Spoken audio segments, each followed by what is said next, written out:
On the first day of the new year, 1863, on a Texas plantation, a man opens his eyes as sunlight streams through the windows of his little shack.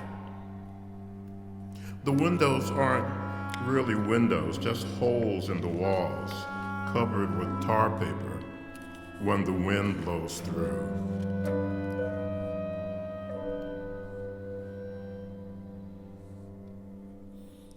The man rises from his rough bed of hay, splashes water on his face, and eats a breakfast of cold fatback and cornbread.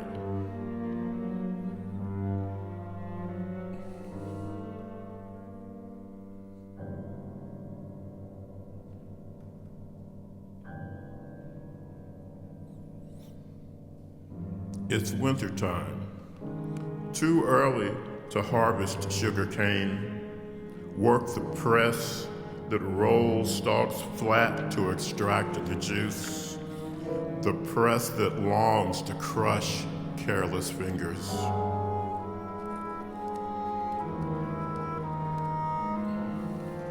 It's too early to stir the giant iron pots that splash boiling cane juice on your skin.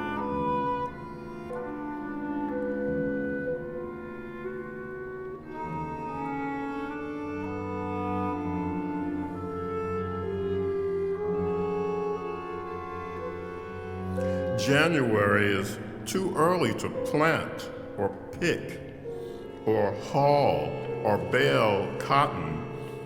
Those hot and thankless days will come soon enough.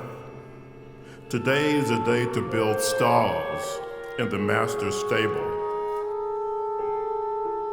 When this man steps out of his shack into the morning light, his woman is already gone, up at the big house, nursing the mistress's baby. And after that, we'll churn butter, and after that, we'll sit with needle and thread to mend a rip in the master's shirt. And after that, we'll haul in wood and stoke the stove, and after that, we'll weed the garden. And after that, we'll go outside to stir a cauldron of lye soap. And after that, we'll once again nurse the baby while the mistress sits on the porch in the shade, sipping cool tea and reading passages from her Bible.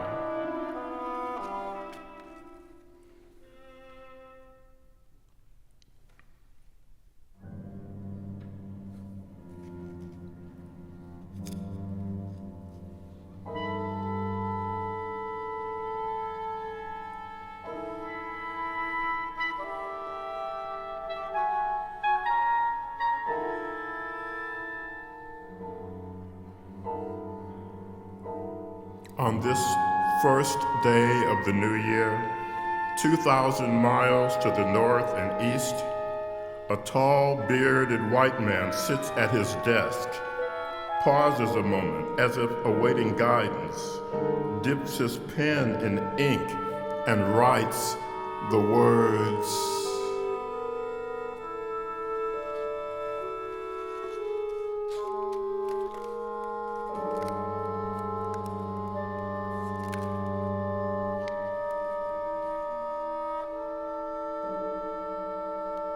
all persons held as slaves within the rebellious states are and henceforth shall be free.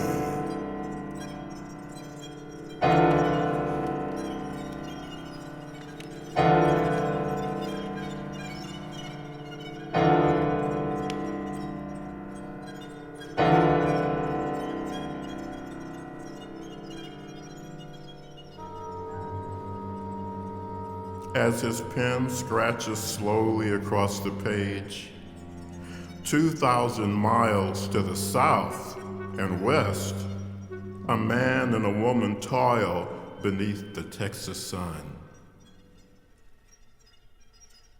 To them, it's just another day. Two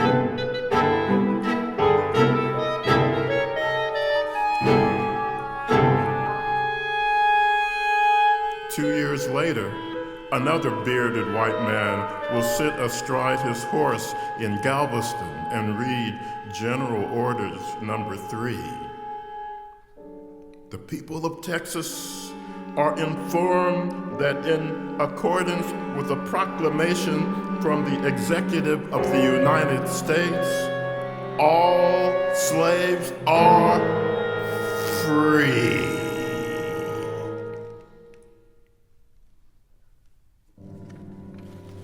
Maybe the man and woman who built stalls in a stable and nursed their master's baby on the day Abraham Lincoln wrote the Emancipation Proclamation are still alive when those words spread like wildfire through the state of Texas. And maybe they are not.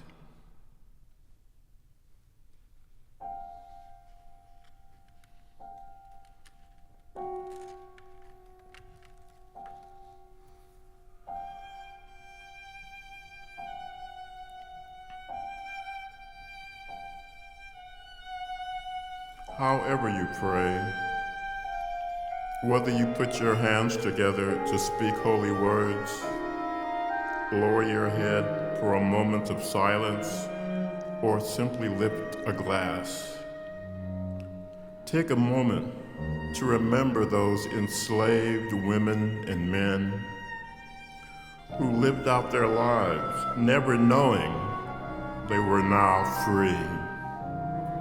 No longer chattel, never knowing they were no longer merely beasts of burden, subject to the whims and whips of overseers.